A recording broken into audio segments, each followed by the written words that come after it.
Ce que je pourrais dire à la jeune fille camerounaise, c'est de rêver grand, de rêver positif et de rêver ambition. Ne causerait pas de problème un déplacement de Rome pour Genève. J'ai dit, dites-moi où il faut signer. Je m'appelle Nathalie Signé.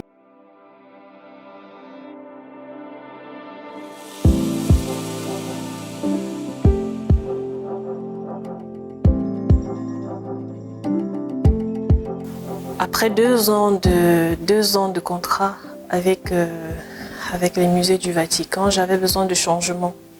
Je voulais aller dans un secteur un peu plus différent, un peu plus international. C'est vrai qu'au sein des musées du Vatican, c'est aussi, on fait beaucoup de rencontres parce que ce sont des touristes qui viennent un peu de partout. Mais moi, tout part d'un rêve d'enfant.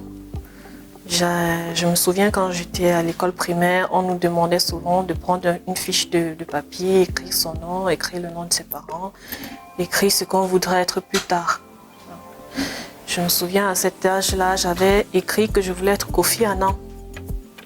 Et mon père m'avait dit non, moi je t'ai appelé Mabassini. Tu ne peux pas être Kofi Annan. Même après 100 ans, tu ne seras jamais Kofi Annan.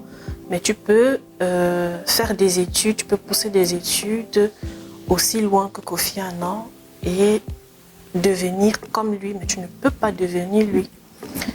Donc j'ai toujours été émue par le monde des relations internationales et de l'ONU. Donc, avant de commencer à travailler pour le musée du Vatican, j'avais postulé au sein du secrétariat des Nations Unies. Ça leur a pris 2 ans, mais au bout de 2 ans, pendant les 2 ans où je travaillais avec le musée du Vatican, j'ai reçu un mail qui me demandait si j'étais d'accord pour passer une entrevue d'embauche. J'ai dit oui, évidemment.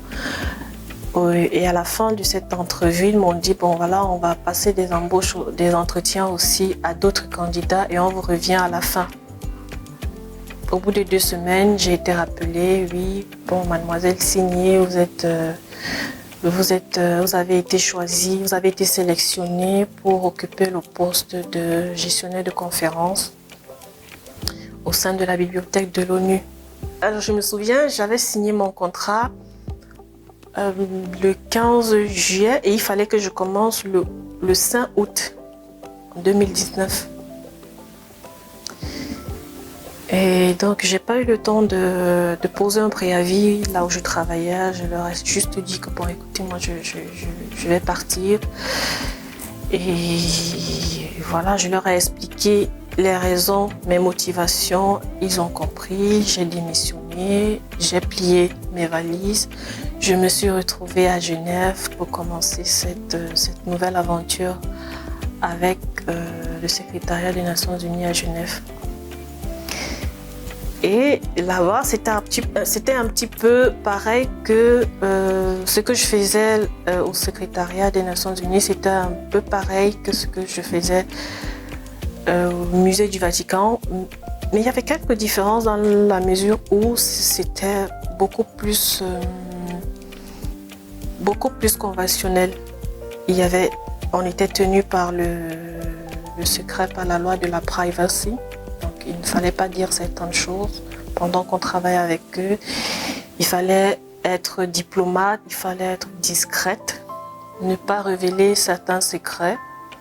Mais ça, c'était pas la partie la plus difficile. Il fallait aussi s'acclimater avec des personnes venant d'environnements divers, mais vraiment divers, des nationaux dont je ne soupçonnais même pas l'existence.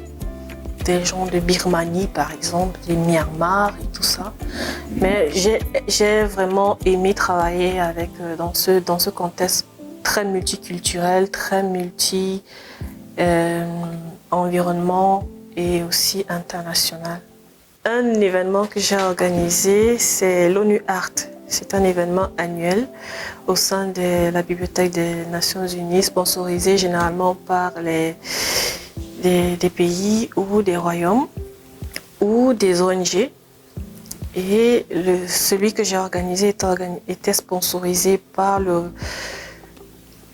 par le royaume de l'Espagne, parce que le parrain était le roi d'Espagne. Évidemment, maintenant, on parle de la République d'Espagne, mais le sponsor, c'était le roi d'Espagne. Mon rôle dans cet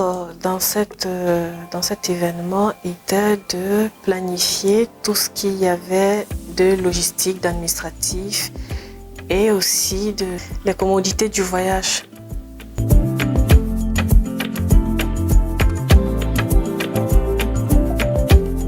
Alors, en tant que gestionnaire de conférences, il faudrait savoir que le mot-clé, c'est être très organisé. Très organisé, et puisqu'on a l'habitude d'interagir avec de hautes autorités, il faut aussi être diplomate et avoir un sens très strict et élevé de la discrétion. Et ça, ce sont des compétences générales et de base qu'il faudrait avoir pour être une bonne gestionnaire de conférences. Mais en plus de cela, il faudrait aussi avoir une bonne connaissance de la gestion politique et des relations internationales.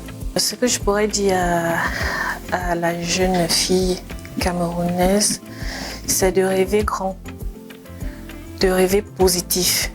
Et de rêver ambition aussi. Il faut se donner les moyens d'arriver. Il faut d'abord se poser des objectifs clairs de vie et se donner les moyens pour pouvoir y arriver. Il ne faut surtout pas s'arrêter devant des obstacles, parce que les obstacles, il y en a toujours. Mais tant que tu as le souffle de vie, tu peux continuer, tu peux te battre et tu peux arriver à atteindre tes objectifs. Alors, en termes de rêver grand, il faut aussi savoir oser. Par exemple, je prendrai les jobs étudiants.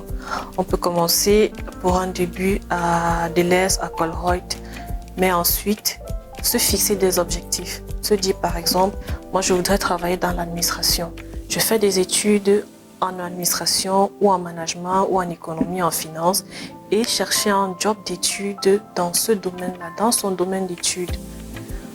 Il ne faut pas se limiter sur les on-dit ou alors, oui, les grands frères, ceux qui sont arrivés avant nous, ils ont dit si, c'est impossible. Non, rien n'est impossible.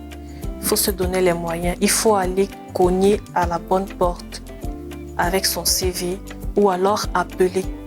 Il n'y a aucun bureau où tu vas appeler, on va te raccrocher au nez. Appelle, harcèle et va à chaque fois poser ton problème, demander de l'emploi, même pour un job étudiant. Merci Marius pour cette invitation. Merci à toute l'équipe Mindset Afrique. J'ai aimé cette entrevue avec vous et j'espère que des personnes beaucoup plus expérimentées que moi vous ouvriront des portes de leur expertise.